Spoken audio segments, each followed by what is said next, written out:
Take care not to hurt yourself. Beware of the need for help. You might need too much, and people are such. Take care. Please take care.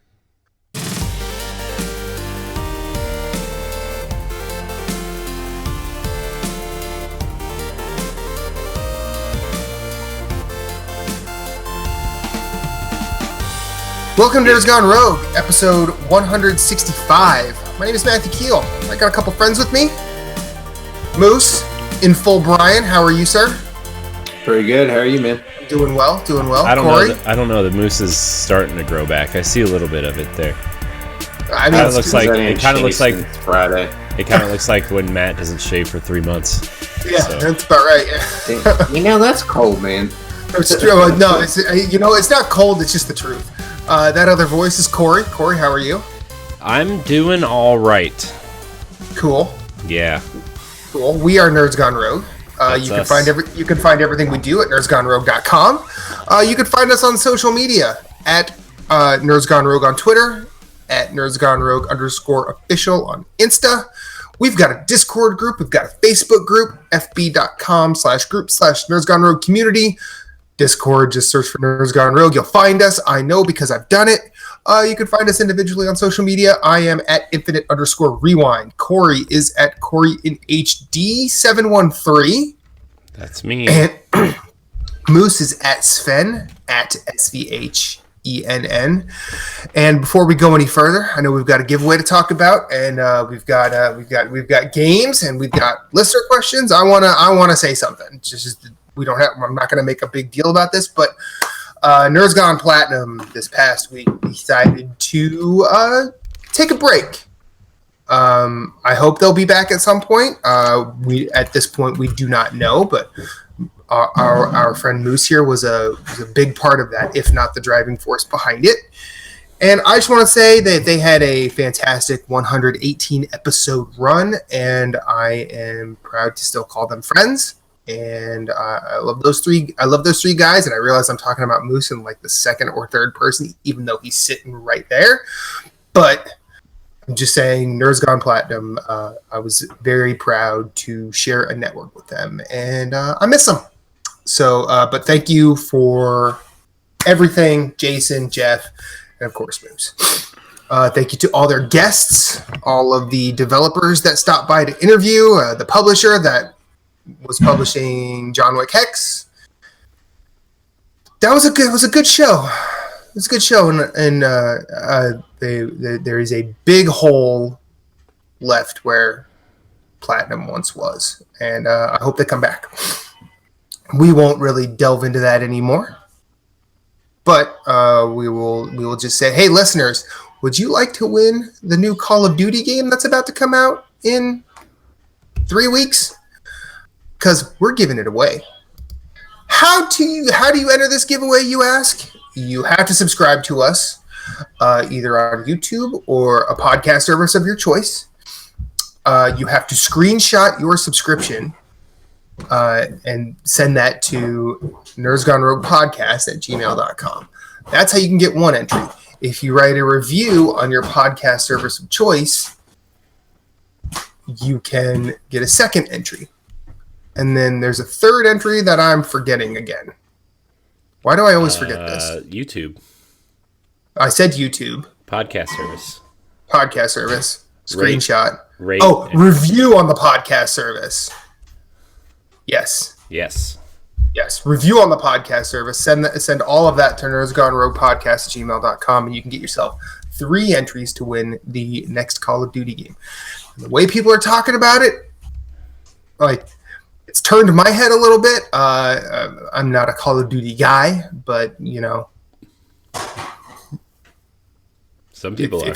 Some people are, and it sounds really interesting. And plus, they're bringing Spec Ops back, which I'm always down for. Unless you don't play on PlayStation. Well, no, there's only one part of that that's not on. There's only one. Like the Spec Ops is going to be on all 3. They've come out and they're like, yeah, people are whining about the wrong thing.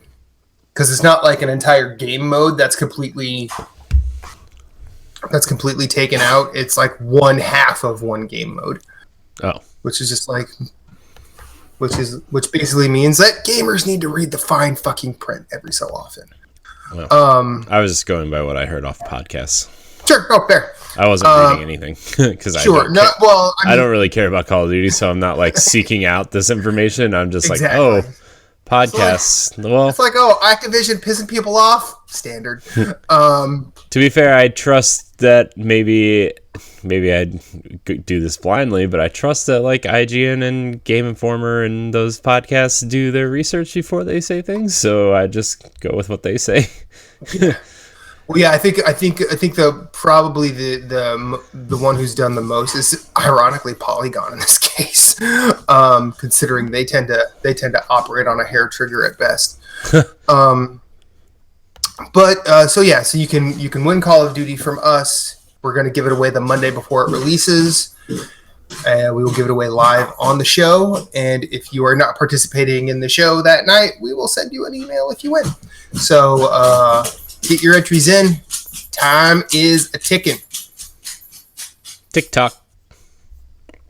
Nerds Gone Rogue is not on TikTok, and don't ask us to go there because we're not. We could be, though. Do you want me to be on TikTok? Everybody tweet at me at CoreyNHC713 if you want to see me on TikTok, and I will make a cool TikTok. I'll be a clock, see?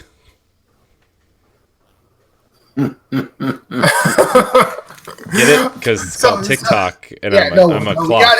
We got it. Look at someone has been practicing their dad jokes. Moose, how was your weekend, sir? It was good. A lot of gaming. So I did played some Monster Hunter World Friday night with some friends. Liking it more than I originally did when I first tried it. So that's good. It's just really complex and confusing at first. It throws a ton at you. God, it's like I feel like it's worse than trying to figure out World of Warcraft when I first started playing World of Warcraft. But anyways, it's pretty good. Hunted my first monster, so that was good. Cool. And then I decided before I try and jump into that world and take a big bite out of that sandwich, I was going to finish Borderlands 3. And then that way, when I get tired of Monster Hunter, I just want to take a break, I can start chipping away at the platinum for Borderlands 3. Okay. So I am on what I believe to be the last fight. I'm not sure. We'll see. I'll let you know next week after I finish it tonight after the show, because I am not going to go to bed until it's done. Like, until at least this fight is done. If there's going to be any more after this, then I'll just be like, fuck it, I'll do it tomorrow night. You know? But anyways. And then played a bunch of Borderlands 3. Cleared out a lot of good stuff. So I'm playing as the Beastmaster, and I was down the tree that had the spider ant, and then I saw a video on how there was still a viable like crit melting build post patch this past week. They patched this past week, and in Flak, the Beast Hunter lost like 25% of his damage on crit hits. But there's a way you could spec where he still does well. And so I respect, and now I have Matt's favorite pet, which is the monkey with the pistol. The gunky, as I call him. And it melts faces. So if I could find like an infinity gun, I have an infinity gun, but it's only like level 24.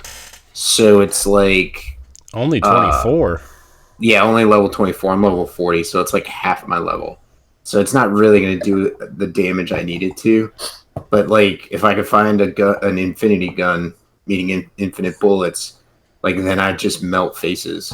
Because like the special that your hunter use, you basically like go invisible, and your next three shots are crit hits. Well, I have it spec'd so that I can crit hit. I do extra damage the entire time I'm in the phase mode. If you do your 3 shots, you're out of the phase mode, or the timer runs out.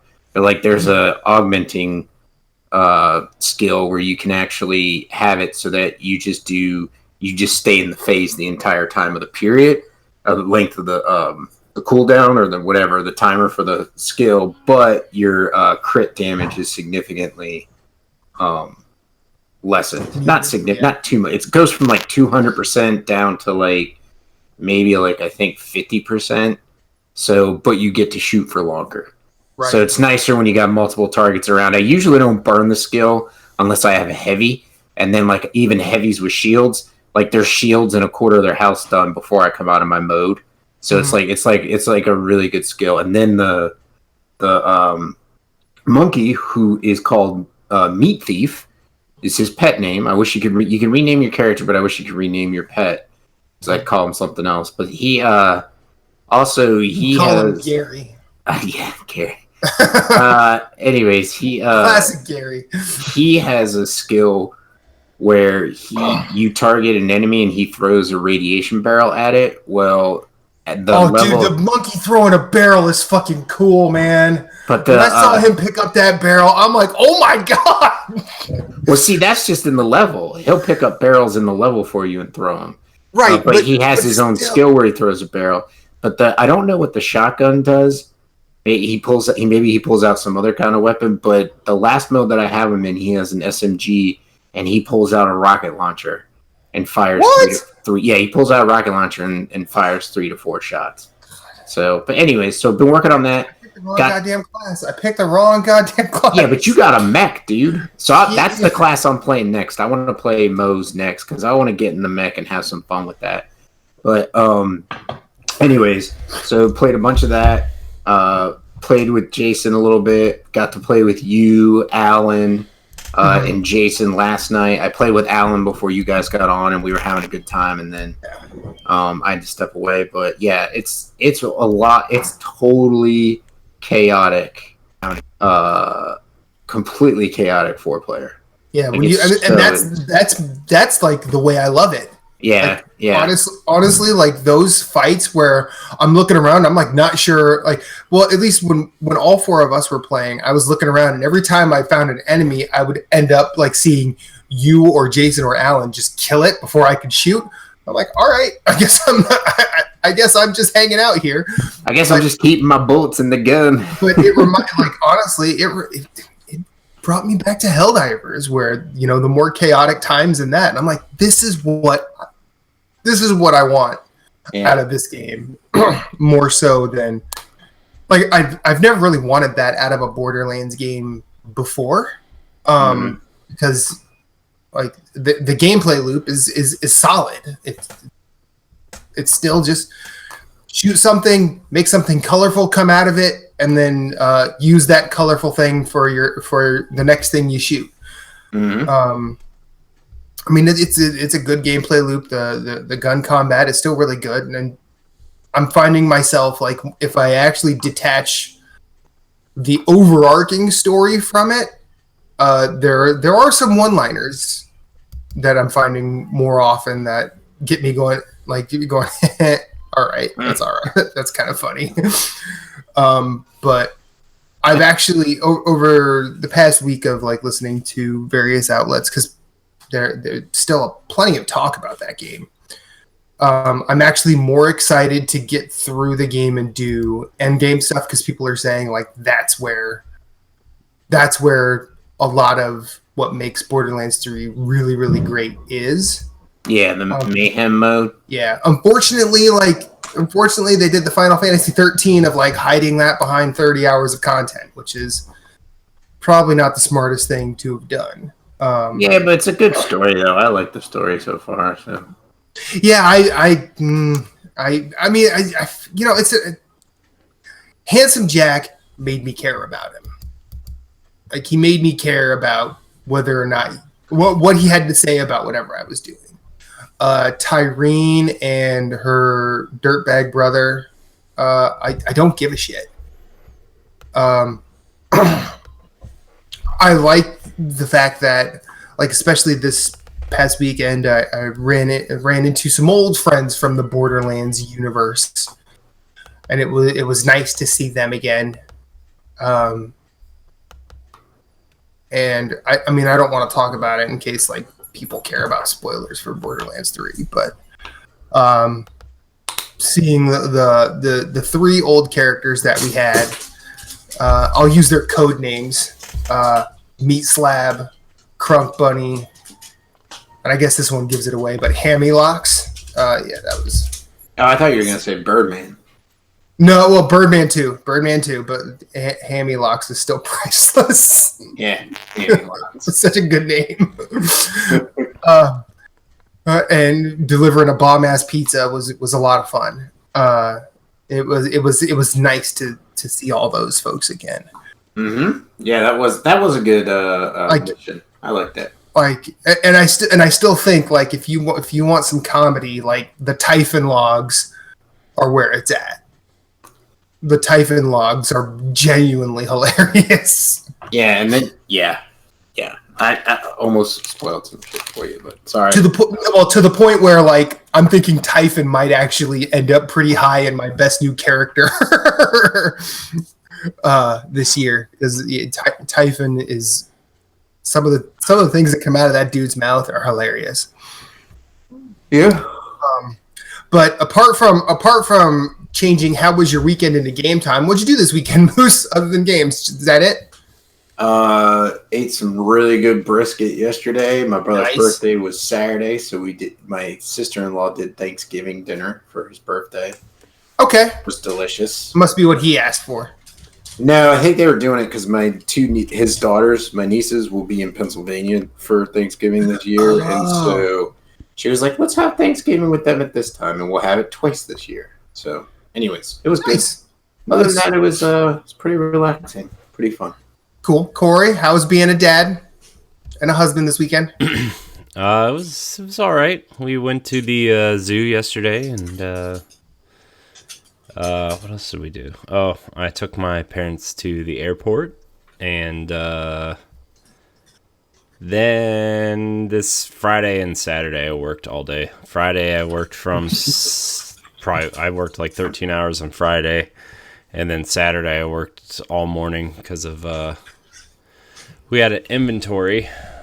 Mm-hmm. So that's kind of how that went, and yeah, I didn't really get much of a weekend until Sunday. So okay, but yeah, that's kind of my weekend. It was a long one. It's been like a long week. Yeah. Really? Yeah. Yeah, so I've spent the better part of the last 2 weeks not being able to hear out of my left ear. I haven't really talked about it because I was actually genuinely worried. I think, ear infection? No, it was well, it ended up being clogged, but it got to the point where, like, I was trying to do all of the things I would do to declog my ear, and nothing was working. Like, it still just it was like if you push on this part of your ear as hard as you can, we're to the point where you cannot hear, like, even just silence. Like, it was scary. I mean, early on in Nerds Gone Rogue, I think we got the question. I remember saying, like, I would go blind. I would choose blindness any day over the week over being deaf, just because I love music so much. And I was genuinely worried that, like, my left ear would never hear again. But the other day, spent upwards of an hour in the bathroom, and a gigantic slug-sized chunk of earwax came out of my ear, and now I can hear again. So that was cool. Well, that's good, man. Yeah. So now I hear both your wonderful voices in both ears, and I could not be happier about it. Had a relatively busy Sunday. I made waffles from scratch for the first time. I did see that. They look delicious, man. They were really good. They were. I will say this: like, the recipe I used didn't call for any, like, flavoring of the actual waffle, so, like, they were bland. But, like, I think I will use that and try and add to it to get a better flavor out of it. But holy shit, I did not expect to have near as much fun as I did doing that.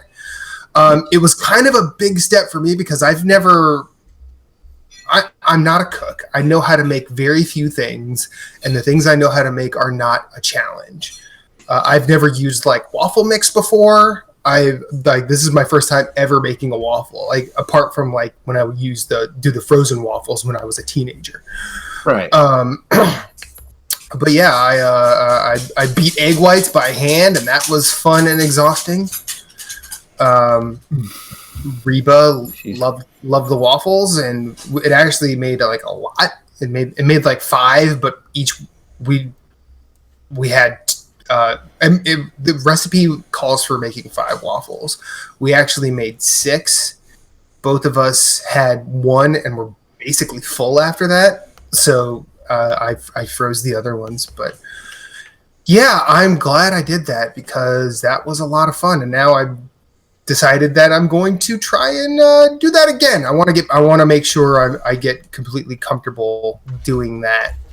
Yeah. Before I move on to my next thing, and plus I like waffles a lot, so I think, and I told Reba to text my mom and sister that I did that, and while they were like, "Oh yeah, we like waffles in this house," but like it was kind of a dismissive reaction because I think if my parents are ever like in the same room with me. They're kind of surprised. There's like this quiet surprise that I've managed to move 1,000 miles away and survive and not come crawling back home. Mm-hmm. But when I did this, they're like, "Oh yeah, we like waffles." I think my mom specifically understands that like she taught me like how to cook and survive, which no disrespect, she really didn't, but that's more because I wasn't interested in learning. And like I don't think any of them understood like what kind of a big step that was for me, which was kind of expected, despite hoping for just a little bit more. But that's okay. I'll make waffles for them when they come next and blow their goddamn minds. Take that, Mom and Dad. Love you. And then what was I gonna? There was something else that happened. Now did you use a waffle iron? Use waffle iron for it? Oh yeah, a waffle maker. Yeah, I'm not shaping that shit myself. Hell no. So have you ever put cinnamon rolls in the waffle maker? Try that one more. I figure based on everything I just said, there's a good chance that I've not done that. Maybe Reba did it. Okay, I don't know. I guess I can't speak for her. I'm not going to your household. So what you need to do is do that one morning for breakfast. Just throw them in there, let them cook like normal, like they do. Oh, they're so tasty. Cinnamon roll, like are you talking like the Pillsbury? So you know the Pillsbury cinnamon rolls. You just put them in there. You can put 2 in. If you get the smaller ones, you can do 4 at a time, and just drop it down, lock it.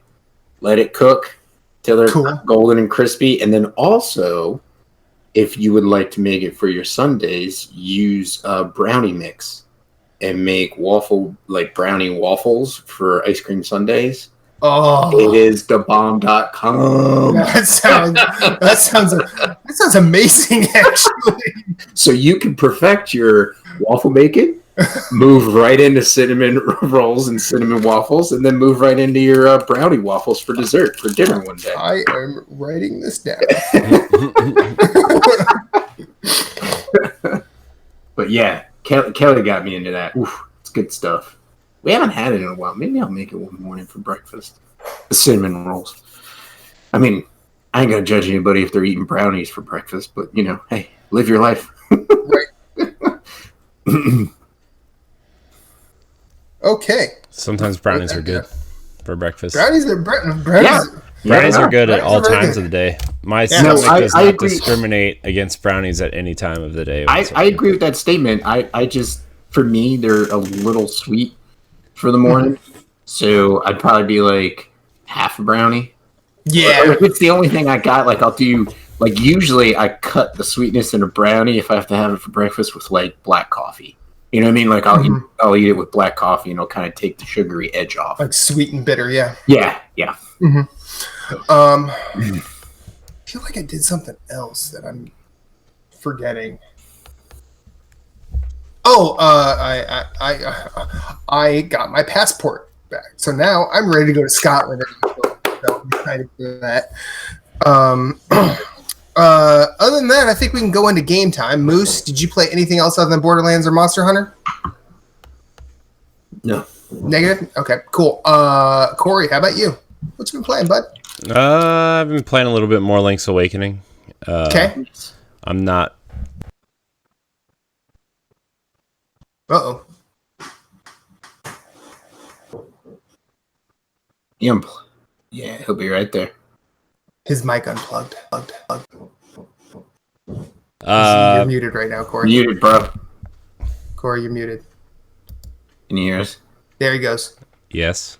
There he is. Am I Great. alive? Am I here? You're back. You're back. Well, you're here. All right. Good.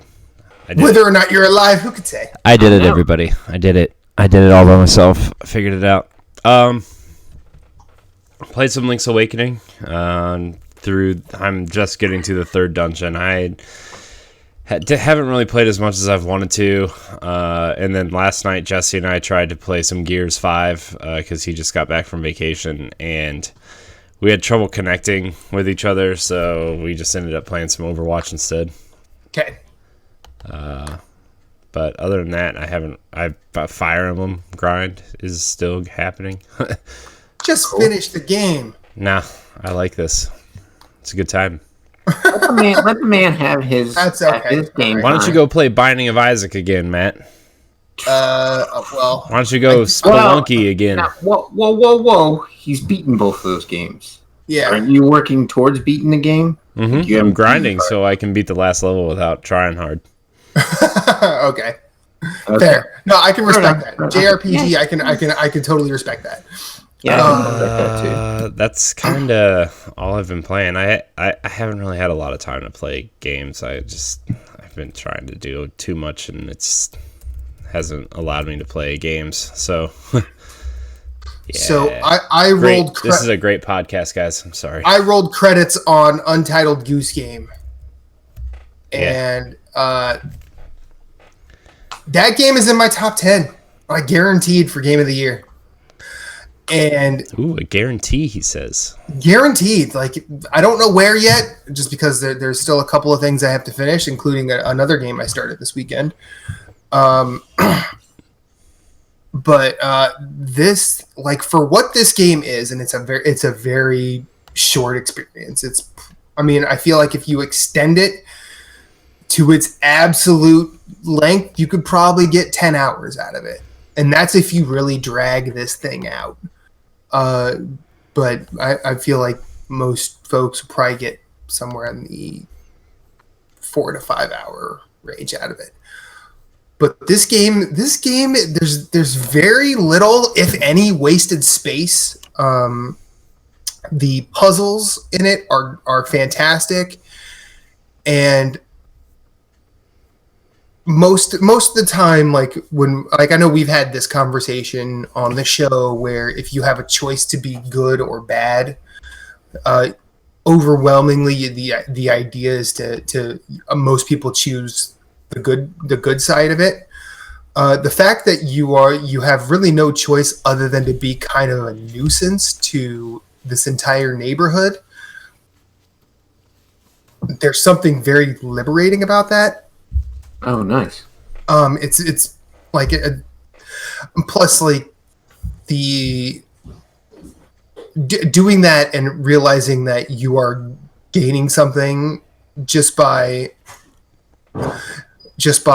being a complete nuisance it's definitely, in my wheelhouse, because I love to fuck with things, as my wife will tell you. But this game is made with as minimal of an art style as it really is. Like, there is so much attention to detail here. And I think all of that, that argument kind of begins and ends with the goose. Just the way it walks is kind of, I say funny, but it's not like I'm watching this goose wander around and I'm just chuckling to myself. But it's kind of like if you watch an old Charlie Chaplin movie, like the way that his tramp character just sort of takes up his share of the screen, doing just his mannerisms before he's like trying to look towards the camera for a laugh. Like there's a genuine like there's a genuine like funniness to that, even if you're not just side splitting. One of my favorite little touches in the game is if you pick something up and whatever character you're around doesn't like that you've picked that up, they'll come and take it from you. But I love the way that the goose reacts to that. Like it's not because sometimes, you know, in video games, whatever character will like they'll blink for a moment because they've had a life point taken away, but really it's just like they're just sort of standing where they're at. The goose tends to make eye contact with whoever took the thing from it, to the point where it's just like, oh, don't worry, I'll be back for that. Like there's a certain incredulity about it that's just breathtaking, and the fact that they programmed it that and it comes off every single time someone takes something from you, like I think that's kind of a beautiful thing. I think that's it's probably very similar to making Trico from The Last Guardian feel like a living thing. It's one of those things that it seems very insignificant, but it's actually very difficult to do. And the Goose Game is full of that without, you know, being a 15 to 20 hour AAA experience. And then if nothing else, if anybody decides just not to play that, just go on Twitter and look at the memes that come from this game. They're gold. I was in the Giant Bomb group and someone posted pictures of the goose just in various positions, but then like added a whole bunch of like protest text to it. Like the one where there's one where he's carrying a radio and he's like, reject fascist propaganda. And I'm like, it's like perfect. And then when you know, like the goose is just there to be annoying, it's gold. But yeah, Untitled Goose Game is it's pure joy, and I would wholeheartedly recommend both y'all and anybody that might listen, try it. I mean, right now I think on Switch it's $15. I don't know what it is on PC, but hopefully, I mean, if that came to PS4, I would buy it full price in a heartbeat. It is a marvel without being like grand. Nice. So check out Goose Game. Still playing. I figured out a rhythm with Daemon X Machina that I really like. I think trying to play that game in like long chunks is actually kind of a disservice, because really I think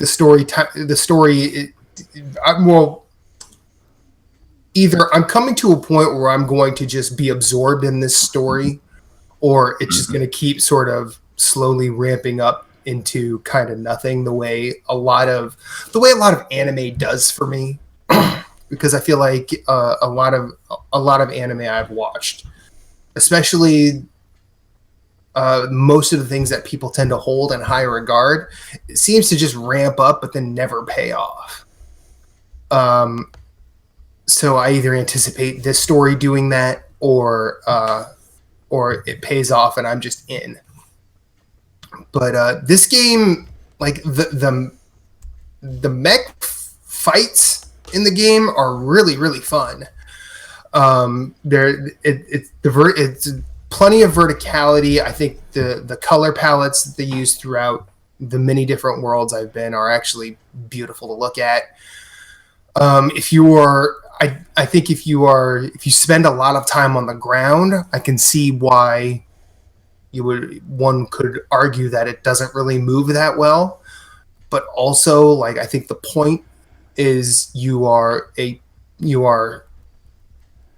essentially a person controlling a gigantic, unwieldy or pseudo unwieldy machine. And I found that the upgrade paths that are in it, you can upgrade the character or you can upgrade the arsenal or the mech. But I feel like this fighting system is really fluid, really easy to control. It's not precise in any way, but I think if you were trying to do something super precise on Switch, that's not necessarily the way to go. Especially considering if I get a lot of enemies on screen, I do see some frame rate drops. Nothing that really affects me per se, but I can see why someone would have a problem with it. And you're just playing in handheld? I'm just playing in handheld at the moment. I wonder how those look in dock. Are you about to ask me if I got the Hori thing, Corey? Yeah, because Todd's been posting pictures of his giant Switch controllers now. Every time I see it, it makes me laugh, but it also makes me kind of want to get them.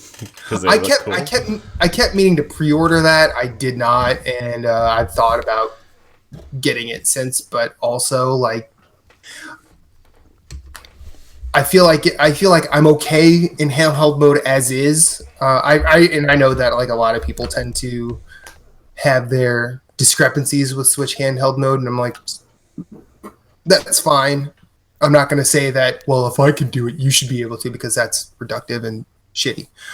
But Daemon X Machina is a surprisingly alluring game for me this year. Like I'm having way more fun with it than I thought I would. Like, and I've you know, and over the past year and change, I've rekindled like the interest in mech stuff.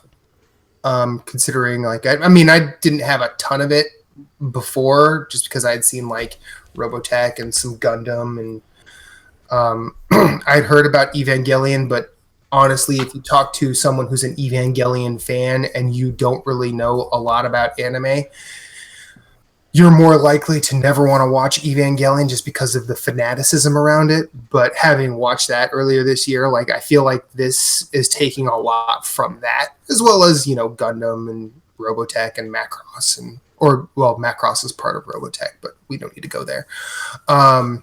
So are you, just quick, are you familiar with Tribute Games?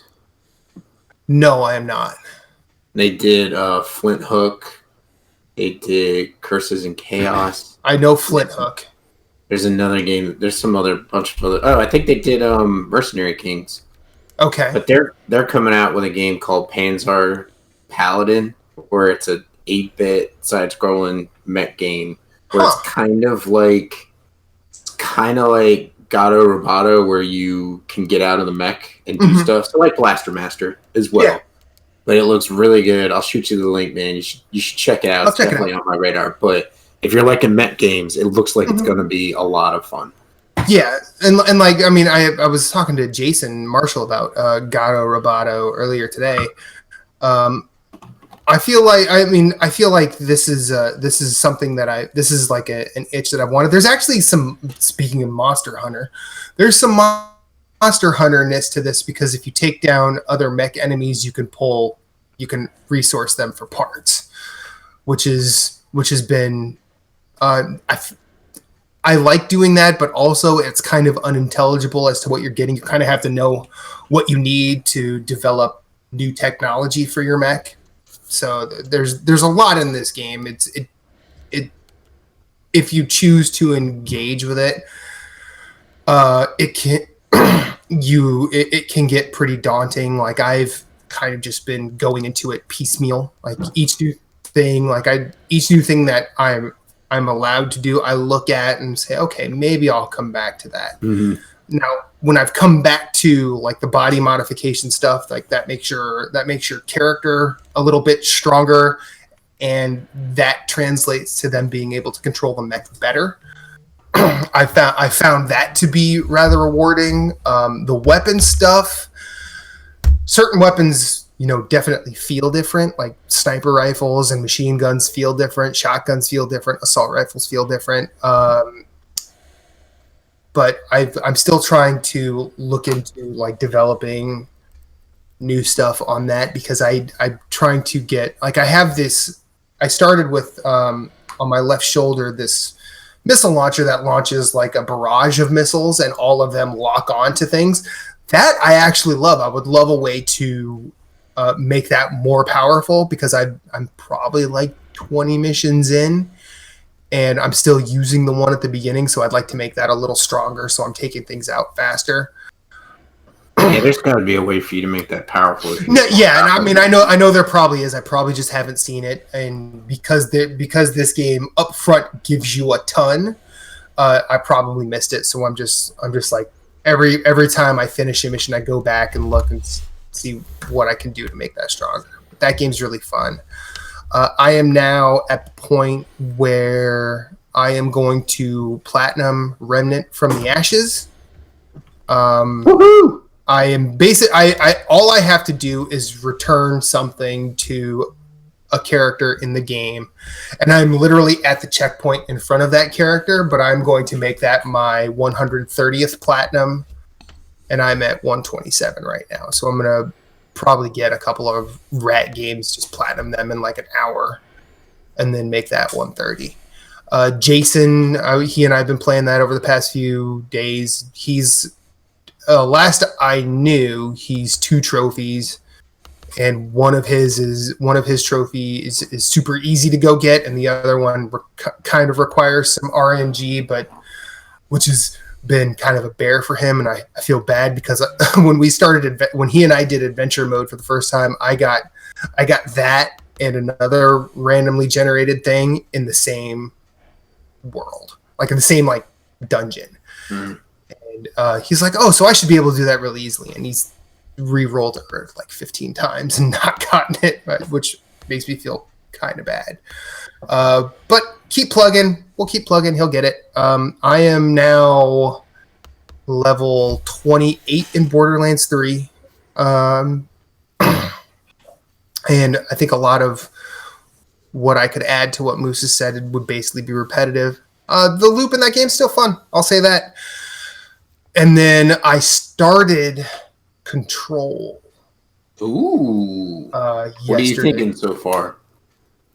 Well, if I'm at the first proper boss, the first named boss, like there's a couple encounters early on that indicate that a certain enemy is a bit stronger, but it's definitely kind of like you need to get over this in order to get better at the combat. Having only gotten to the first boss, like I think this might be something that puts a real serious challenge to Sekiro as my game of the year. Ooh, okay. This game is doing some things and going some places right off the bat, and I'm like, okay, it was always a game I wanted to play, but like this is a game that I'm probably going to play everything they do with this game. I did not play Quantum Break. I played a little bit of the first Alan Wake. I never played American Nightmare.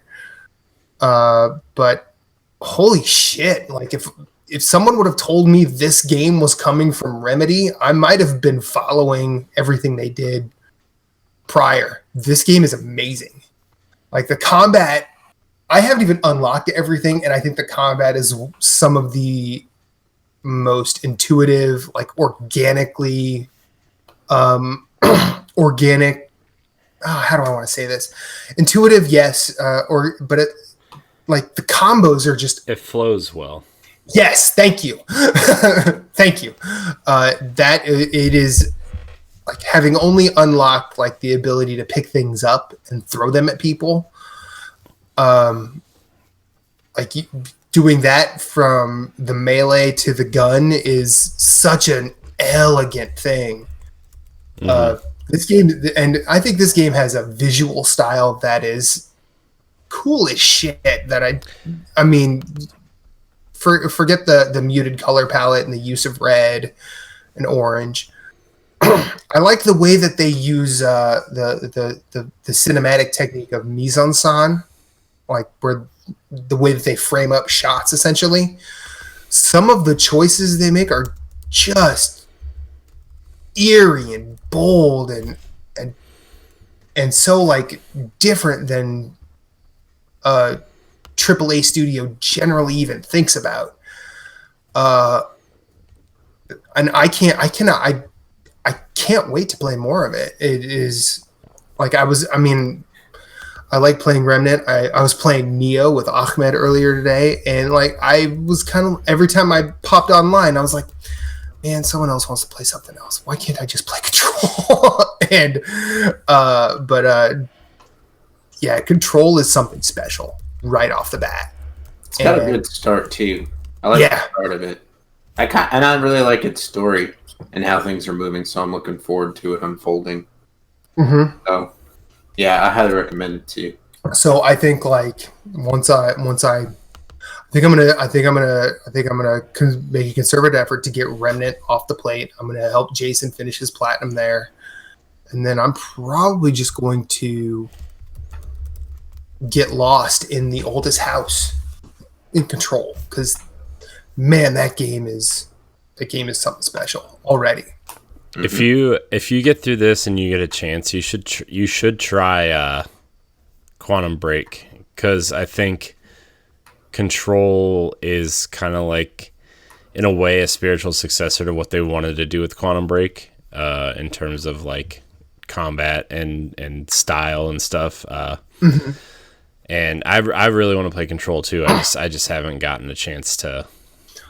I think Gerstmann on Giant Bomb, he basically said like, if I think Control is what Remedy wanted Quantum Break to be, but they got hindered by Microsoft. Well, I don't want to say Microsoft, but like Microsoft's messaging both around that game and that's a good point, and around that console. Because like, I'll be honest, I did not know what Quantum Break was until 6 months after it came out.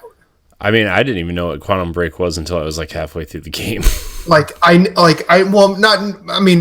what the gameplay was. Because like all I had seen were the TV shit from E3 that was just confusing as all hell. Yeah. Like I didn't realize it was a third person like action game until 6 months after it was out. And I think the reason I knew that is because I think Derek Teague posted an image in Fathers of the Grind. I'm like, wait, what is that game? And then I actually went and looked at some gameplay. Quantum Break's a third-person action game. There was like no real messaging around that. Now, granted, I wasn't paying as close of attention as I could, but like you'd think if that's what you're selling, you kind of want to show that. And as a passing interest haver such as myself, should at least know that. Where all I knew was it was a game that worked with TV in weird ways. But if Quantum Break was attempting what Control is, I think Remedy did the right thing in terms of actually like saying, no, we're not going to fix Quantum Break. We're going to make something more singular and better. I think that was probably the right call here. Mm-hmm. And yeah, this game is this game has already got my mind going places. In fact, this game is doing something very similar to what Blasphemous did, where in terms of like I was seeing all the influence of religious iconography and the use of like saints and allusion to saints and penance and the darker side of religion and the Spanish Inquisition. Like this is doing that, but like there's a certain Twin Peaksness to it. There's X-Files stuff to it, and I just want to say, because this is super early in the game, the attention to detail that Remedy did here. There's something really cool early on. Like you walk into the first thing you're supposed to do is go to the director's office, like the leader of this this corporate or this section of government called the Federal Bureau of Control. You see him shot on the floor in his office, and it looks like a suicide.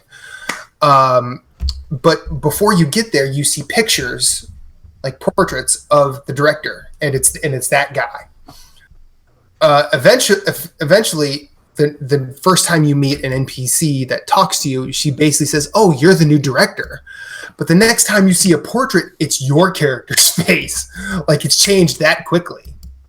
So, and that automatically just sort of shows you like what this game is. It's not like oh, well, now that the audience knows this, we have to change it. It is there's something very, very different in play, and the fact that they went that far with it already is something special, and I can't wait for more of that. So, play Control. Based on my 2 hours with it, play it. I can't wait. I can't wait to play more. And I actually, yeah. I don't think and then anything else I played? Oh, Reba and I played more Castle Crashers. That game's great. If you haven't played that, why? And yes, you should, because it's very good. I think that's it for game time. Game time. Game time. Woo-woo. So now, I think it's time we answer some questions. Sure. What do you guys say? I suppose we can do that. Okay. If you have a question, you can email us, nerdsgoneroguepodcast@gmail.com.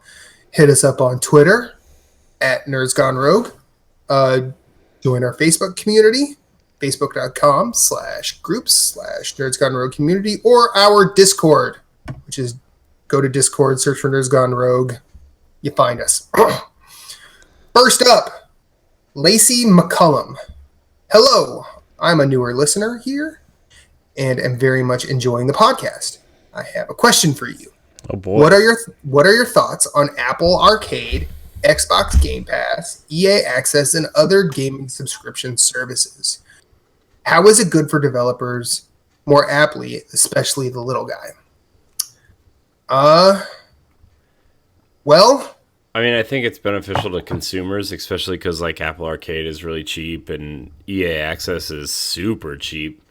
I think if you pay for a year of EA Access, it's only $2.50 a month, which is ridiculous considering, like, I mean, PlayStation doesn't really have a huge library, but the Xbox has all the backwards compatible stuff, which is like Mass Effect, Dragon Age, old Star Wars games, new Star Wars games.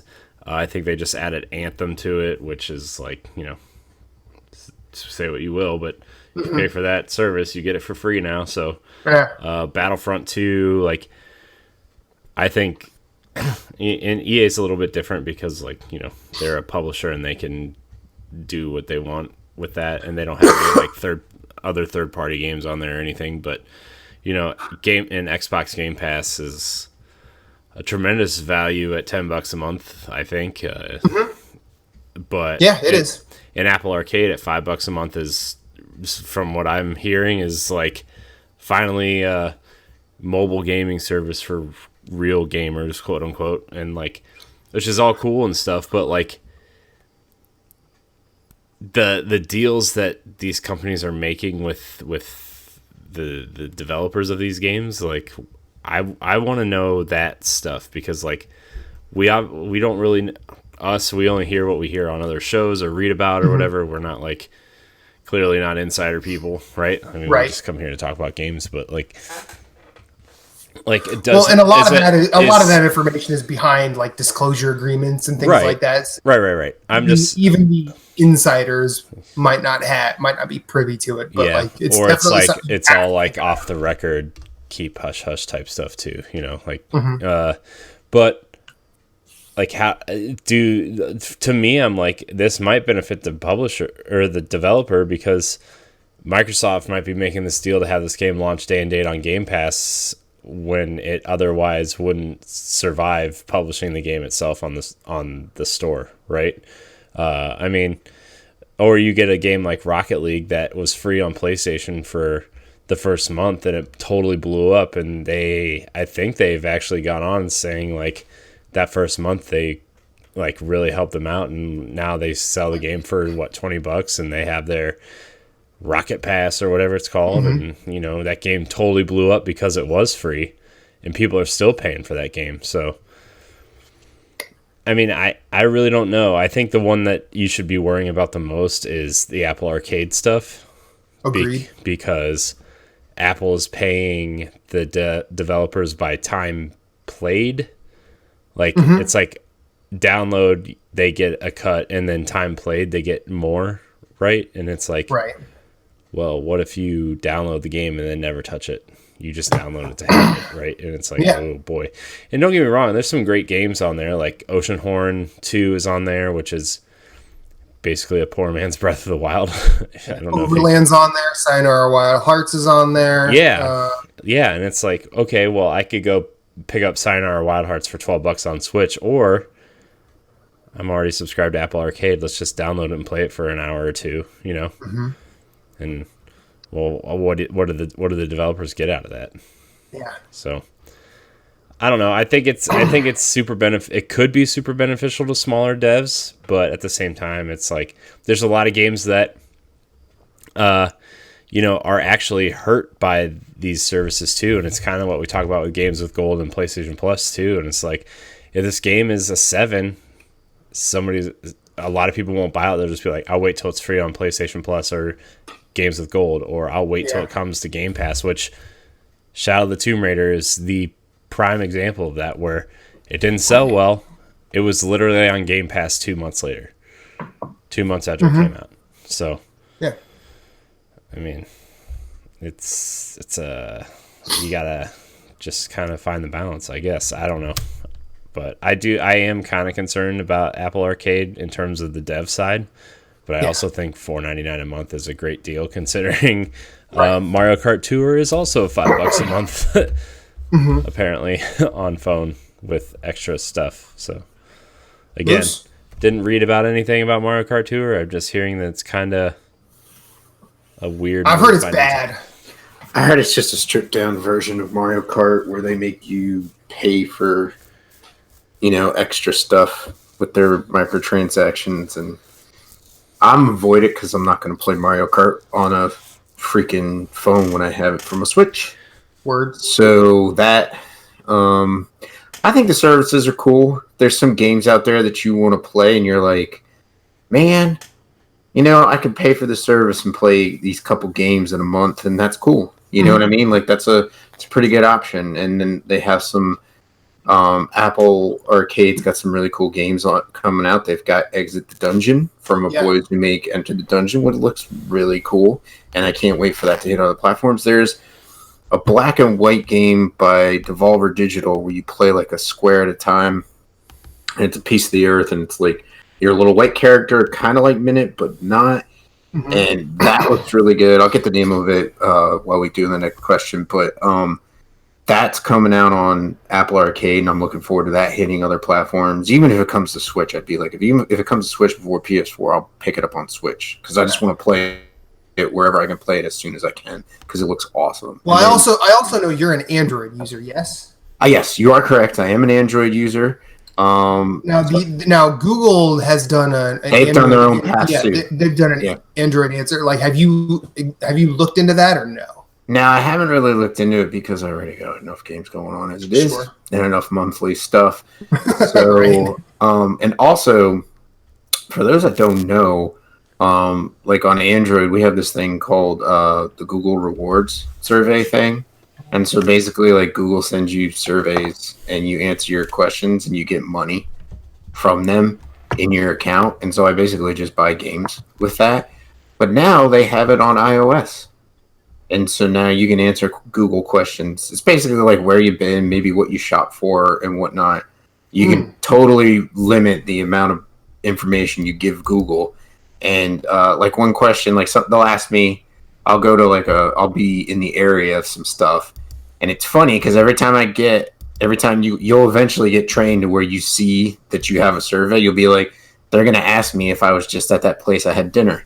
And then lo and behold, it's one of the options. So it'll ask you, have you been to this place? And you could say yes. And then it'll ask you, how did you make a payment? And you could tell them, and they're like, do you have a receipt? And you could either end it there and say, I don't want to take a picture of the receipt, or keep going. And depending on how far it goes, you can end up with like 50 cents. You take a picture of your receipt. You know you're gonna die at 40 by eating like that. That's pretty much what they're gonna tell you. But how are you? But like over the course of the 2 years that I've been using it, I've gotten a total of $82. Oh wow! 349 surveys, and the last one I just did was 88 cents. And the surveys are like what, 2-3 minutes long? Not even. Sometimes they're video based. Like if you watch YouTube, like it'll pull up a video. Like I watched a guide on how to like spec FLAC for Borderlands 3. It'll come up with that video and it'll say, was this video, this survey is going to revolve around questions based on this video. And then you just click, yes, I understand, and just go through your questions. And they give you, because they're also, I think, trying to like figure out like how to like tailor stuff towards your liking if you're using YouTube. So, right. But anyways, I've not checked the service out. I think the services are cool. I mean, it's awesome. Like if there's a bunch of games that maybe you want to get the service so that your kid can try all kinds of different games on your Android or your iPhone, then you don't have to pay for it. You pay for it, and maybe your kid tries 2 or 3 games and they only like one game, and you're like, oh, well then it was worth the $4 instead of spending $5-6 on games, or $5 to $10, and then you're like, oh well, she didn't like 2 or 3 of them, or he could be a he or so. Anyways, I think the service is cool. I think the best one though is the Xbox, and I'm hoping Sony has an answer for Xbox's pass for in the next console. I think they're gonna. I bet they try to convert PlayStation Now into that at some point. So like I just saw advertisement where you can get a whole year of PlayStation Now for $99, which is cheaper than because it's Xbox Game $10 a month. Pass. So, really? Yeah. Nice. Because it's and Game Pass is $10 a month, so that's $120, and you can get a year of PlayStation Now for $99. That's pretty good. And plus all PS4 and PS2 games you can download now. So. So the name of that game is called Bleak Sword. Oh yeah, okay. No, I did see that. That game looks cool. It's got an awesome style to it. Looks really good. I think Sony's problem was they bought into the streaming service when they bought that service to do PlayStation 3 games instead of backwards compatibility. And that kind of screwed them. So I'm hoping when they bought that with the PS4 being backwards compatible, they take that jump into a Game Pass type thing where you can be like, all right. And I've always said this, like they need to upgrade the PlayStation Plus subscription and give us a tier where it's like, okay, well, you want to pay an extra like $2-3 a month. Well, here's Game Pass, and you'll get access to games, and it starts with all these classic PS4 games. So like some of that might be buying a PS5 or even just buying a PS4 when that comes out or whenever they launch the program. They get those games, like all the classics, and they just added a bunch of games to the greatest hits. So they add all of those into that Game Pass, and just like there's a bunch of games you can have, and you're paying $5, whatever, an extra $2-3. So maybe that you pay $10 a month. It could be the same price, but anyways. So I'll chime in here. I think the services are good as far as how they affect developers. I really can't comment just because I don't know a lot about how that works, as Corey said. Now I would assume that, or I want to assume that these developers are being paid fairly to get their games on said services. I want to assume that, but I don't, because there's a general shittiness to the human race of late. But I'm not going to point that at anybody specifically. I think with like Apple Arcade, like that becomes like, since that's the new one that everyone seems to be genuinely positive about. I think Apple Arcade is actually a fantastic thing for mobile games, because mobile games have had a connotation for a very long time. At first, it was like, oh, but they're not real games. Then it was the hyper invasion of microtransactions and timed, like, chess, or you have to wait, so long for this to happen unless you pay however much. And then we don't even need to talk about pay to win and the idea of whales in mobile games. That's the good thing about Apple. Theoretically, the good thing about Apple Arcade is like they're only games that don't have microtransactions. I think that's 95% true. I think there are some games on Apple Arcade that have microtransactions. I might be wrong. I'm okay being wrong on that, but I think there are one or two. I don't know for sure. But I think they might be like optional. Like there's it's not like cosmetic ones and ones. Yeah, it's not pay to win, but it's still a microtransaction. Right. No. I agree with that statement. But I think that loot boxes are largely not involved in Apple Arcade. No, I don't think so. However, they're over the past, even in the past 5-6 years, probably going back as far as like 2010, there have been good, worthwhile mobile games that people just patently avoid because they're on mobile. And like Carosoft put out a whole bunch of story games, like Game Dev Story. I think recently there's like Shopping Mall Story. Those games are really, really good because their stories go places as well as being interactive, and the player kind of creates their story. I loved playing Game Dev Story back in like 2009, 2010, because I was basically a game developer, and then eventually I hired some software and hardware engineers and started making my own consoles. And it was cool that I could sort of design the specs to these games. I never saw the end product because that's not what it's about. It was about, it was about the idea of putting out a game and seeing it get reviewed and whatever. But I loved the fact that, my first console was called the Game Boob. The Game Boob. I thought that was I made myself laugh for way longer than I should have, but I liked that. And then you could pick, if you get granular enough to pick like what the console looked like, and I thought that was fantastic as well.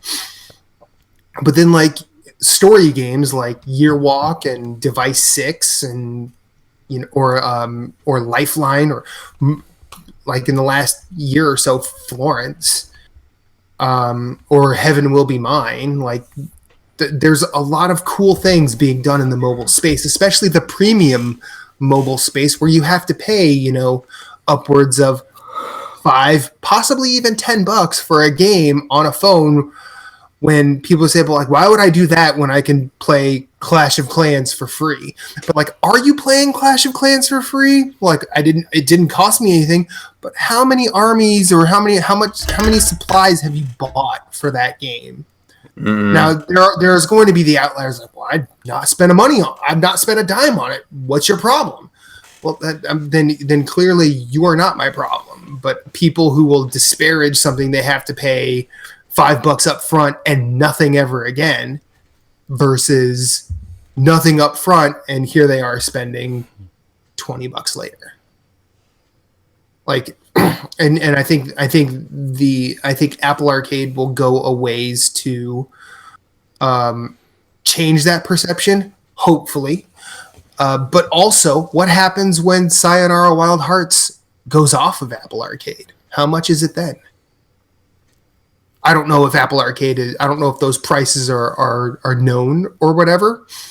But when you're paying $5 a month to access upwards of 100 games, what happens when those games leave Apple Arcade and you have to buy them? Like that's where we're gonna know what effect it has. And like Corey mentioned, Rocket League is an outlier among outliers because Rocket League was a good fucking game. Yeah.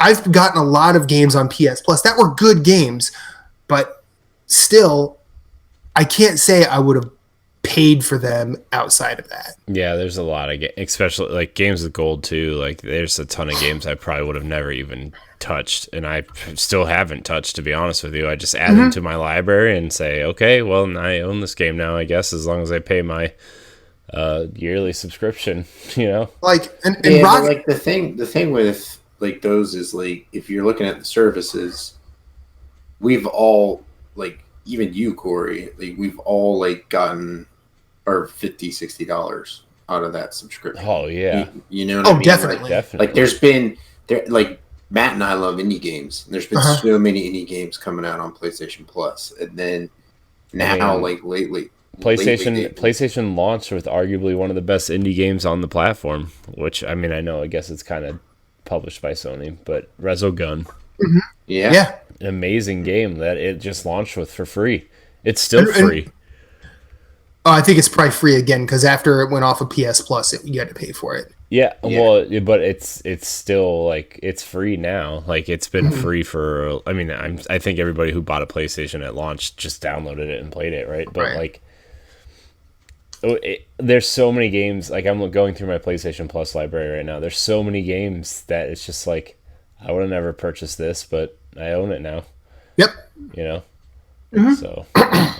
And like some of the games, I'm glad I did like Helldivers when we played Helldivers that one time, all of us together. Like that was awesome. Right. Still want to go back and play that at some point, but me too. But yeah, like I mean, they're. I think that from the dev side, if you're looking at a game like Rocket League, say, oh, all we have to do is get on that, and then everything is sort of set. Like that's not necessarily true because you also have to make a good game that people continually want to play. I mean, I remember I downloaded and played Rocket League before I had heard people talking about it, and I was immediately like, dude, I have to talk about this game with people. And it was like right as Platinum Achievements was starting up, and I'm like, we need to talk about Rocket League. Like we need to have a conversation about this. And I think it was when all five of us were still there, like Antonio, Imran, and Chris were like, what the Rocket League, really? And then Spagnoli and I recorded like our own separate thing, like talking about Rocket League for like an hour. And we appended it to the podcast that week. And because that was a special thing, and I don't think we can. I mean, I like that Corey brought Rocket League up. We definitely have to recognize that is a severe shot in the dark. Like, there's no way every game could even aspire to that kind of success. I mean, the only other thing I can kind of compare, and it's not a PlayStation Plus game or anything, but like. The only game I can really compare to Rocket League's success would be Fortnite. It's free. Yeah. You download it, you play it, and then that's like, I mean, that's all I can really compare it to, really. You know, I know Fortnite is more popular than Rocket League, but yeah, I mean, I'm surprised that Rocket League's still as popular as it is. What, 4 years later? Yeah. So yeah, a long time ago. But I mean, getting back to the heart of the question, like, I think it's good for developers to get exposure, but also like they shouldn't. I hope they're being paid fairly for said exposure. I know Corey mentioned that like on Apple Arcade, it's like time played versus if your game is downloaded or not. I mean, I would assume PlayStation Plus and EA Access are paying the developers for putting them on these services. Same with Game Pass. Yeah, I want the people involved in these to be compensated. I think that's only fair. I'm gonna move on to Kim Strauss and all. Hey all, I've been watching your show on YouTube for a while now, never really having the urge to write in, but now I have. What are your thoughts on supporting a developer regardless of what you think of their leadership, aka BioWare and Respawn versus EA, or Borderlands, Gearbox versus Randy Pitchford? I mean Pitchford. Pardon my words. Those are Kim's words. She says, or he or she says. I'm assuming that's a she. She says thanks. That's a tough one. I know. Recently with Borderlands, and I know with Red Dead Redemption 2, we had to have that conversation, and I think that everyone has to come to it their own way. I think my decision to buy Red Dead and Borderlands fell on the fact that I still like. You could talk about Rockstar's business practices however you want. I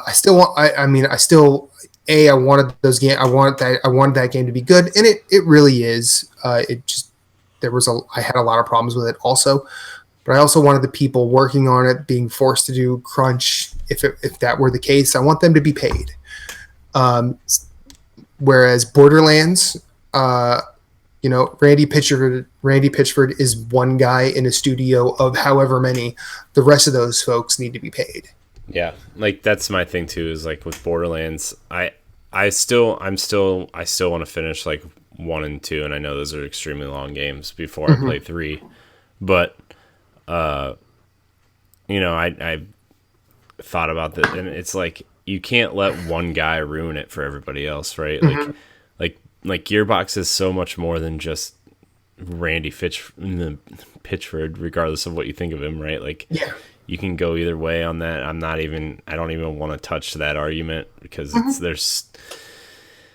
I don't even know or care, to be 100% honest, but like that studio deserves to be recognized more than what Randy is or is not doing behind the scenes. So, Borderlands, that team probably worked super hard for a very, very long time, and they deserve to be rewarded for it. And by all accounts, it's a good game and people are enjoying it, right? Like, I know I've heard people say they're a little bit disappointed in terms of like, okay, the other planets feel a little bit linear, or, there's a couple things here and there. It just kind of feels like an intergalactic series of hallways, for God's sake. But people have that same complaint about Destiny all the time too. And it's, and that's the game they made. And I hope that they're super proud of what they made. And this is what, by all accounts, this is what they were going for. So I think you should support the developers more than the leadership of the studio. There's a lot of names out there that people associate with studios, good and bad. Cory Barlog, he gives so much credit to Santa Monica every time he personally wins an award, or studio. Like, that's the kind of guy that I appreciate in the industry, who like appreciates their team more than the award, and that's why Santa Monica is one of my favorite studios out there. But that and God of War is pretty rad. I don't know if you guys knew that. I mean, I don't know if you've heard of it, but it's pretty good. Yeah, it's pretty good. Pretty good. So that's my thing. Is like, you got to realize that there's hundreds, if not thousands, of people working on games. Not just the one guy who might act like an idiot at some point. So yeah, not just the figurehead of the studio who may or may not be a shitbag. Those are my words, not the words of Nerds Gone Rogue. So come at me, not the show. You can come at me too, because I think he's a shitbag too. But, all right. Solidarity. Moose, Your thoughts? Yeah, none really. To be honest. Yeah. Yeah. Moose is like, I just want to play games. I figured this was teeing you up for a good old fashioned Moose anti-EA situation. I was really looking forward. Like you have this struggle where like even now, even Epic is buying like exclusives for their store, and like it's just causing toxicity where it doesn't belong. Like people want to shit on Borderlands for like what Randy's doing, and it's like all those developers that are making those games, it's like not their fault.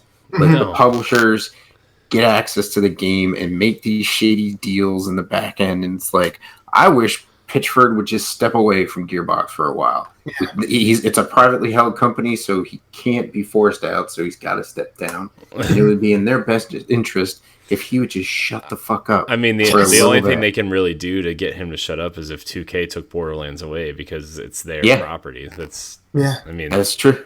That's true. And then, but then you're putting hundreds of people out of jobs, and you're like, well, what's worse? Making an example out of Randy, or putting hundreds of people out of jobs, that have families and need insurance and all this other garbage. So I just think, I don't know, it kind of sucks. And EA just buying up companies and running them into the ground, and then closing them up, like that's not, I don't like that. But what are you gonna do? I mean, it's the way the industry works, so I don't know. I think it just makes me more angry, and I don't want to be more angry. I know. I hate having negative conversations on the show. Like, and it's not like this is a negative conversation, but there are negative aspects to it, and I'm like, yeah, dude. It's been like a long day and a long weekend and a long week. I just, well, it's just. It also harkens back to like politics in games, and I know that I tend to be the one that thinks about that the most on this show, at least in my experience. If I'm incorrect, I apologize. But like I inextricably link, art and politics, because all art has politics. Sometimes that's a lot harder to see than most. I mean, it's just like Ubisoft getting in front of Division 2. Yeah, our games have no politics in them whatsoever, but like early on in the Division 2, you see like strength through power, and like that's inherently a political statement. Like, that's exactly what that is. But I think that we may be. I mean, there's problematic faves throughout all media, and we all have them. I think that if you take the time to examine it and make a decision based on your own examination, you've done your job. And that would be what I would ask of somebody, more than say, hey, don't support Borderlands because there's one guy who happens to be the face of the product that's shitty, but the other several dozens of people below him mean nothing in this conversation. Right. No, that's no. No, that's just as short-sighted. But like, speaking of like people like Randy Pitchford, like he's not doing anything near as nefarious as Pitchford, but like Hideo Kojima is out on Twitter and social media trying to take all the credit for Death Stranding.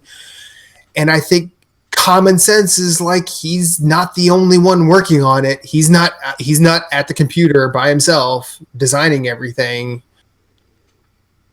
But then also there's a translation aspect that could come into play here, that it might have been misinterpreted through translation. That's a possibility. But when seeing I think I saw a picture. I don't know if it was him that posted it. I don't know. But it was a picture of saying, hey, Death Stranding went gold. And he had a picture of all these people, but all of them had Hideo Kojima's face on it. So I'm hoping that was made by someone else. It wasn't made by him. But I'm pretty sure he retweeted it, which is real. Like, you kind of need to be better about that. And I say that as someone who has pre-ordered the thing. I mean, to be fair, a lot of artists throughout history are pretty egotistical.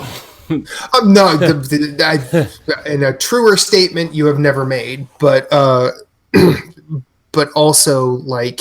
I'm not saying it's right. I'm just saying that's it's correct. It's totally correct. You have to be a bit egotistical to put art anywhere, especially if you want people to look at it.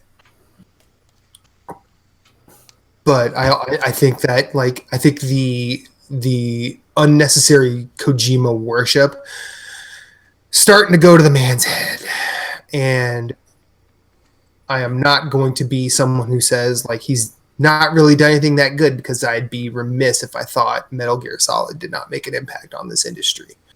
Or PT. Yeah, or I mean PT specifically. It's or a game Zone that of the Enders. Well, see, Zone of the Enders is the one that made the impact on me. I will talk about that. One of the reasons I'm playing Daemon X Machina, I would not be here without Zone of the Enders. Snatcher. I don't remember Snatcher. That's a game I know by name only. I would not recognize it if you showed me a screenshot. Yeah.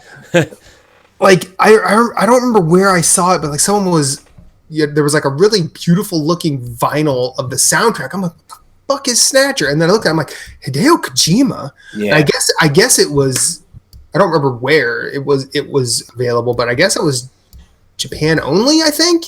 I think Snatcher was Sega CD. Yeah. I guess it was. I think I'll look it up real quick, but yeah, it was right after Metal Gear Solid. Or Solid Snake, Metal Gear 2. Solid Snake, I think. But yeah, no, I mean, the gaming industry has a lot to work on, and I think that come to your own terms of supporting what you want to support. I think that's probably the overarching lesson here. We all have to do it. Don't just blindly follow people into the good night, because you might end up saying good night because of it. Yeah. So continuing on the Borderlands train, Deshaun the man, the myth, the legend, Deshaun Malone. What are your thoughts on Troy Baker's comments on not being in Borderlands 3? I actually had to look this up because I didn't know. Me too, because I was asleep most of the day. What? Because I read the article, and it's a good article. I mean, I read the article, and I didn't. I just read the headline. Couldn't be 100%. Now this is one of those things that if someone just sees it and reads the headline, and reacts to that, there's a lot you could miss. I mean, I think to be fair, I think Troy Baker has a lot bigger things to be proud about now, with The Last of Us 2 coming up, and all these other projects, Death Stranding, and he's basically in the next 3 biggest games coming out. He's in a significant amount. Death Stranding, Last of Us Part 2, Avengers. Well, I don't know if the Avengers could be one of the biggest games. I mean, it's definitely. Well, I mean, I think it's. I meant high profile, because I think Avengers is still, even depending on what doesn't matter what people think about it, it's still pretty high profile, just by name alone. So, I think it looks kind of bad, but that's just me. I haven't played it, haven't seen it. Just you're not the only one. I know. But I just want to make that caveat that I haven't played it, I haven't seen it running in action. I only see the leaked Comic-Con. I've seen images, and I don't like what I've seen. So, although I did hear that they did hire Sony Santa Monica's combat designer for Thor, so which means that it's gonna maybe Thor will control pretty good. I only want to play as Thor. No,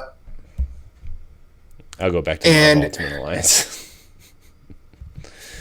And like, and I actually understand the statement. Like Troy, the statements are Troy Baker said he couldn't work on Borderlands 3 because they refused to go union.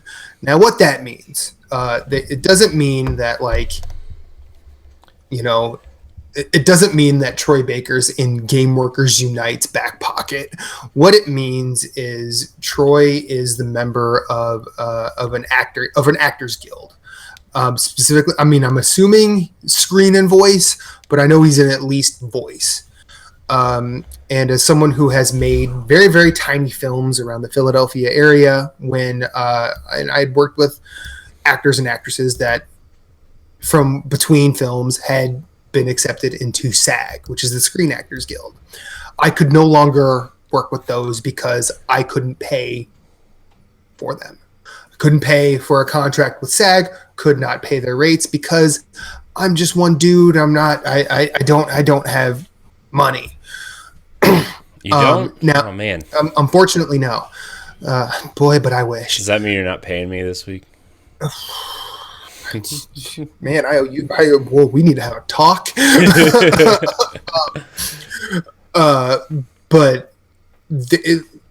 And now Troy could feasibly work with Gearbox on Borderlands 3. However, when you are involved in a guild, especially a creative guild like the Actors Guild or Writers Guild or anything, if you do non-union work, the repercussions tend to happen in that situation. And like that's where folks tend to, you know, say people tend to get anti-union in this conversation because there's a perception that the union is holding that person back. When really, like, they're more saying if something were to happen to you taking this job, we can't help you. Does that make sense to either of you? Yeah. Mm-hmm. Okay, so I think that's Just where listening intently. that's where Troy Baker's coming from. I think anybody else can have their own interpretation. And like Moose said, this was a good article, and I think it's something that needed to be addressed because a lot of people unions are a hot button issue in the gaming industry, and a lot of people tend to speak out their ass, myself included, when talking about it. But this one I actually did understand. So, thoughts, guys? I mean, he did what he thought he had to do, and you know, I mean, I don't really have a lot to say about it. Like, I get it. Like, they do what they do, and they're good at what they do, and there's a union for a reason. And I think that, you know, I'm not smart in these types of things, although I am dealing with union stuff right now at work because I work at a Chevy dealership, and you know, the GM strike is affecting us pretty hard, to be honest. But you know, you have to do what you have to do, you know. So, and he did what he thought was best for him, and you know, Gearbox went a different way, and look, I'm sure he's not losing any sleep over it. I'm just gonna throw it out there, based on his definitely prior and future success. So. I mean, I think if you were to talk to Troy Baker off the record, he'd probably be like, "Well, I'm not in Borderlands." Well, to be fair, he didn't really work with Gearbox at all. No, anyway, it was with Telltale, so I'm sure he doesn't give two shits about it. I mean, I think he probably genuinely liked that character. Oh, I'm liking a character is one thing, but you know, right? I mean, like I think like if you were to, the way he talked about his time as Reese, it's not the same caliber, but I think it was like in the same sense that Mark Hamill talks about being the Joker. Yeah, like I think the guy that replaced him did a good job. Oh, I do too. I mean, I've met Reese in Borderlands 3, and he was. I mean, we can talk about writing, but like I think that character did a good job because I think that they give enough reverence to that character's mustache in stupid fucking ways. But I mean, I don't want this conversation to sound like we're taking anything away from the guy who replaced him, right? Word. No, yeah, that too. I mean, hey, people got to work. Mm-hmm. And maybe this role will get that guy another job, and maybe we'll be talking about him like we do Troy Baker in 5 years. You know, like yeah, that's true. Yeah. So. Yeah, I mean, yeah. So, like, I think Troy Baker handled this conversation correctly, as far as I'm concerned. I'm not mad at him. Not mad at anybody at Gearbox for going the way they did because they gotta do what they gotta do too. So I'm not mad at anybody. I'm actually like this is like I'm not really not angry at anybody on any side of this. So yeah, just everybody as you were. So that's it for questions. Yeah. And we are done a minute early. Ooh. Look at How's us. football season going for you, Corey? Great. Browns put up 40 points yesterday. They win? Yep. It's a good time. They're 2-2. The Ravens. We are now tied for first place in the division. And actually, if there is a tiebreaker, Browns are in first place because they beat the Ravens. So nice. Did you watch that Eagles game on Thursday, Moose? No, I didn't, but I'm glad they won. So they're 2-2 now, and so they're tied for first place, I think, because Dallas is 3-1. Yeah, because they lost to the Never Saints mind, they did lose. So so actually they're still in second place, but still. Anyways, I think they play Dallas the second or third week of October. I think as one of their two meetings, so that'll be interesting to see how they do. But yeah, it was pretty good. Panthers are 2-2. They're doing all right. Their backup quarterback seems to be stepping it up. So. Now, is Newton still on a Panther or no? He is, but I think he's hurt or something there. He's become meme material because he's dressing like a grandma going to church when he's doing his press conferences. So he's got this handkerchief on his head, and his hair's dude. You know what? I'm gonna say it right now. Cam Newton, Dennis Rodman did it better than you ever will. That's right. Because Dennis Rodman actually put points on the fucking board, rebounds in the column, and helped win championships. I think Dennis Rodman's got multiple 3. All right, 3 with the Bulls, 2 with the Pistons. So he's got 5. He's got 5. That's what I thought. I had one with the Spurs too. I'm not positive on that, but let's look this up. Dennis Rodman was definitely. He's in the Hall of Fame because I've watched his speech multiple times. Dennis Rodman has 5 championship rings. Okay, so he did not win one with the Spurs. He won 3 in a row with the Bulls, probably on the best Bulls squad, probably the best squad in NBA history. Yeah. People want to talk about the Warriors. Nah. Bulls will destroy the Warriors. So that Eagles game was fucking weird because I remember I watched the first part of it and then I said, you know what, I'm gonna take a nap before work, and I got to work and just checked the highlights and saw basically the Eagles have came back and won. I'm like, all right, good for them. Good for them. I mean, I don't really have much of an allegiance in the NFL, but I will say this: I do not like the Packers. I never have. So when I see the Packers lose, it's a good day. It is a good day. It's an even better day if freaking Bills could have did something, beat the Pats, but whatever. You know what? You never. It's Buffalo. I know. It's Buffalo. It's You never have I mean, high hopes for that. I mean, so I'm sorry, Frank Clark. I really I know. am. But I like, was thinking it's the same Buffalo. Like, Look, I always mean- root for Buffalo because they're always the underdog, you know, except Yeah. for when they play the Browns once a year. But, yeah, you know, this isn't the 90s anymore. yeah. No- I mean, you know, No Jim Kelly. let's just say it's really weird when your claim to fame is that you went to 4 straight Super Bowls and lost them all.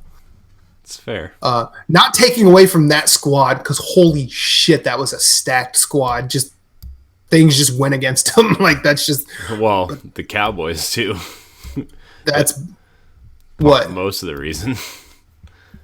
What do you mean? Cowboys in the 90s? Yeah, but they only lost to the Cowboys once. I thought. I think it was at least twice. No, they lost to the Giants, Who? the Bills, Giants, Redskins. I don't know what their record is. No, when they went to 4 straight Super Bowls and lost. Oh, I think it was Giants, Redskins, one to the Cowboys, and then I don't remember the other. might have been Dallas twice. Might have been Dallas twice. Very well could have been. Let's see. But Dallas in the 90s was a good squad. Emmitt Smith was a great running back.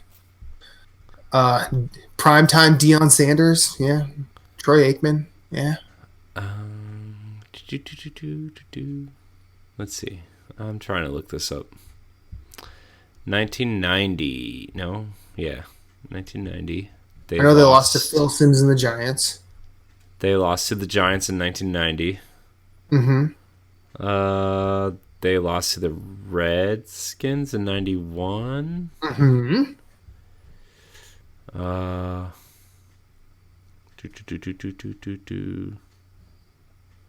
Cowboys in 92. Mm-hmm. And then the Cowboys again in 93. Okay. So yeah, I stand corrected. The Cowboys in the 90s did stop the Bills. Womp womp. But I would still argue that even at that time, like it was probably a better squad on the Bills. It was close for sure. I mean, I think I would probably rate Thurman Thomas. Actually, Emmitt Smith, doesn't he have like the all-time rushing yards now? Yeah. Yeah, so I can't really say Thurman Thomas over Emmitt Smith anymore.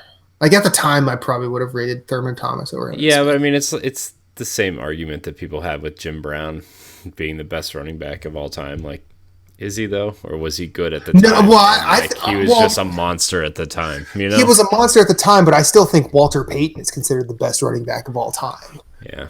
No, I mean, here. Well, yeah, because you're in the Midwest. You're in the. But. Well, yeah, Jim Brown. But I would say Walter Payton. I mean, Walter Payton and Jim Brown were definitely cut from the same cloth because they were on teams that were notoriously not great until that one time where Walter Payton was on a really good Bears team. But I think Walter Payton he probably did a lot more for a worse squad than Brown did. Mm-hmm. Yeah, because I mean, there were stories written about him just getting the crap kicked out of him every single time. Whereas Jim Brown, he was just like, I'm not getting beat up. Everyone's just jumping on my back and they can't take me down. Yeah. But hey, we've been going long enough. Let's get out of here. Form tackling. This has been episode 165 of Nerds Gone Rogue. My name is Matthew Keel. You can find me at infinite_rewind everywhere. Come play games with us. Yeah. Like Come talk to us. us. Keel, you can find me. Come talk to us. We'll Hello? Hold on. Matt is now muted. Where did everybody's sound go? Hello? Hello?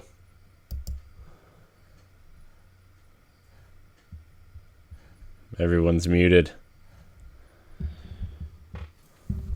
I can't hear anybody.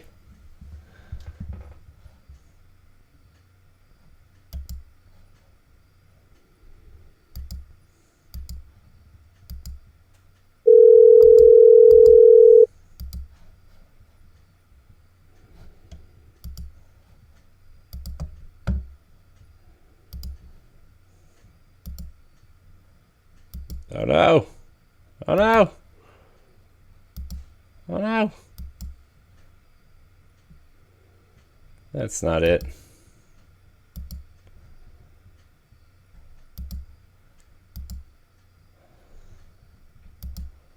Did it, guys. Hi, Corey. Hi. I hear you Hey, now. How much have we lost? Just when you started doing the outro. Okay. All right. That's good Also, for the stream. Everybody saw my Facebook page and everything, so cool. that's all right. All right. Here we go.